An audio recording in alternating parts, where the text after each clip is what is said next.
दोस्तों, अगर आप पिछली बार चैनल को सब्सक्राइब करना भूल गए तो मेरी आपसे विनती है कि वीडियो को लाइक और चैनल को सब्सक्राइब इस बार ज़रूर कर लें।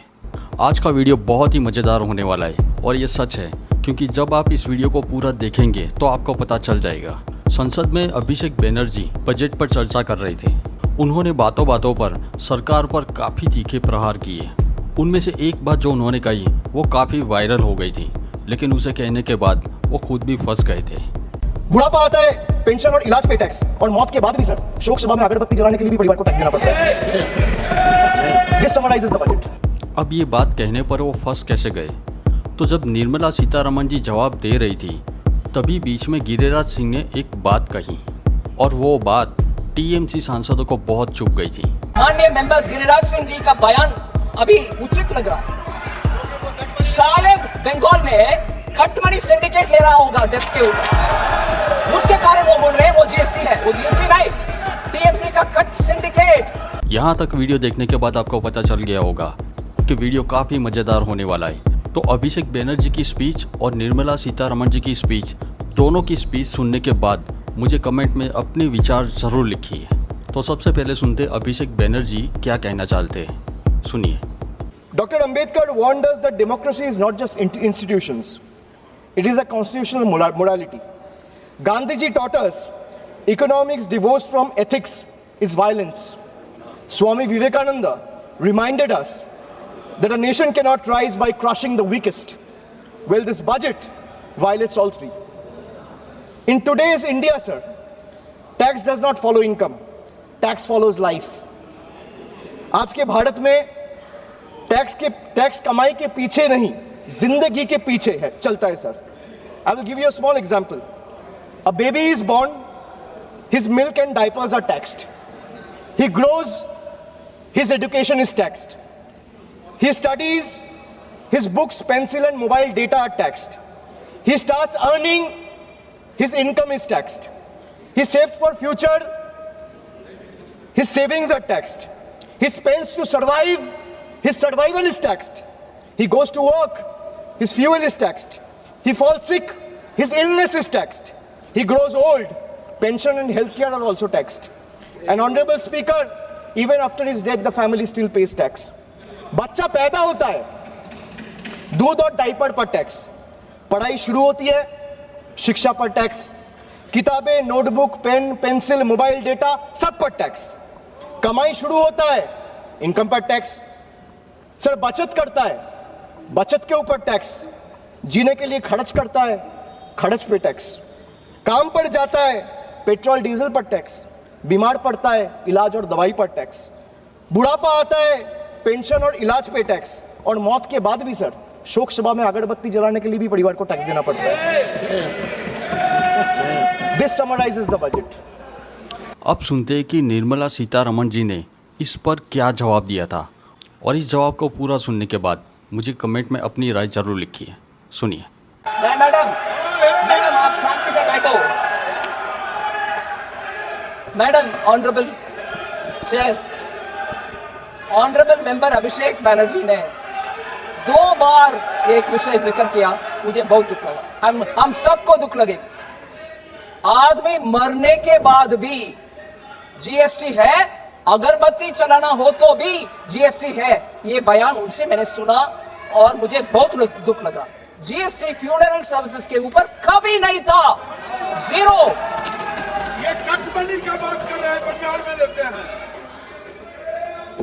हाँ मैडम, मुझे माननीय मेंबर गिरिराज सिंह जी का बयान अभी उचित लग रहा है। शायद बंगाल में खटमनी सिंडिकेट ले रहा होगा डेस्क के ऊपर, उसके कारण वो बोल रहे हैं वो जीएसटी है। वो जीएसटी नहीं, टीएमसी का खट सिंडिकेट, टीएमसी का सिंडिकेट ले रहा है।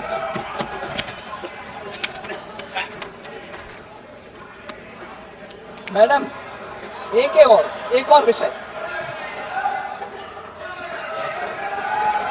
हर विषय में don't worry, I say that equally आई से स्टेट गवर्नमेंट में रोड लेवीज लगाते हैं बंगाल में, और न्यू व्हीकल रजिस्ट्रेशन के समय लगाते हैं। अगर बंगाल के नागरिक के ऊपर इतना उनके मन में पीड़ा है कि जीएसटी लेके जा रहे हैं सब में, वो स्टेट लेवल टैक्स क्यों लगाना है? बंगाल के जनता के लिए मुफ्त दे दो, वो नहीं करते हैं। मगर जीएसटी से पैसा भी आना चाहिए, दोष भी लगाना चाहिए। मैं एक रिक्वेस्ट करती हूँ माननीय मेंबर को, मैंने एक रिक्वेस्ट करती हूँ, उनके गवर्नमेंट में जाकर बोले, मैडम सुनिए, आपके गवर्नमेंट को बोलो, आपके गवर्नमेंट के पास ये बात बोलो, ऑनरेबल एमपी कॉमन मैन के ऊपर, सुनिए मैडम, आपके कॉमन मैन के ऊपर बंगाल में बोझ कम करना चाहते हो तो मैं बोल रही हूं, कोलकाता में पेट्रोल दिल्ली से कंपेयर करते हुए 10 रुपया क्यों ज्यादा है? आप जाके उसको कम करो ना, डकैती वो कम करो मैडम। और लास्ट में बंगाल के विषय में मैडम, मैंने जब अनाउंस किया, मैंने एक माननीय सदस्य प्लीज। ईस्ट फ्रेट मैडम, इस बजट में हमने दंकुनी का नाम लिया, दंकुनी, क्योंकि ईस्ट वेस्ट कॉरिडोर बनना चाहिए। ईस्ट वेस्ट कॉरिडोर जहां दंकुनी से सूरत को जाना है, वो हमने अनाउंस किया। बंगाल के नेतागण को इतना दुख है, बंगाल के लोगों को इतना दुख है कि ये अनाउंसमेंट माननीय सीएम ममता बनर्जी जब रेलवे मंत्री थी उस समय ये अनाउंसमेंट हो चुका है। आप कुछ नया नहीं कर रही हो। ये अनाउंसमेंट, ये उनका शिकायत है। Dankuni to Surat east west freight corridor का अनाउंसमेंट, उसमें बंगाल के लोग बोलते हैं ये तो हमारी ममता बनर्जी रेलवे मंत्री जब थी उस समय अनाउंसमेंट हुआ है। गलत है, बिल्कुल गलत है। आई हैव अनाउंस्ड, मैंने यह घोषणा की है कि जो नया जो समर्पित दंकुनी फ्रेट कॉरिडोर होगा, लुधियाना से कोलकाता को दंकुनी के द्वारा कुछ अनाउंस करके चले गए, वो कुछ नहीं हुआ उसमें। मैंने अनाउंस किया दंकुनी से सूरत, वो बिल्कुल नया है, इसलिए हर विषय में श्रेय लेने का कष्ट ना करें।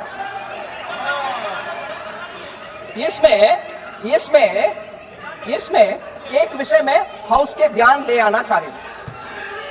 माननीय प्रधानमंत्री जी, हम सबको ये बात पहले से बोल रहे हैं, 2014 से बोल रहे हैं कि हमसे पहले रेलवे का कितना भी अनाउंसमेंट हुआ, वो जो कंप्लीट नहीं हुआ उन सबको कंप्लीट पहले करो, चाहे वो कोई और पार्टी ने अनाउंस किया होगा, फिर भी कंप्लीट करो।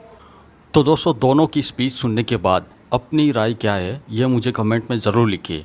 और अगर वीडियो पसंद आया हो तो वीडियो को लाइक और चैनल को सब्सक्राइब करने के साथ साथ नोटिफिकेशन बिल को भी ऑन ज़रूर कर ले ताकि मेरी वीडियो आपको मिलती रहे। वीडियो देखने के लिए बहुत बहुत धन्यवाद।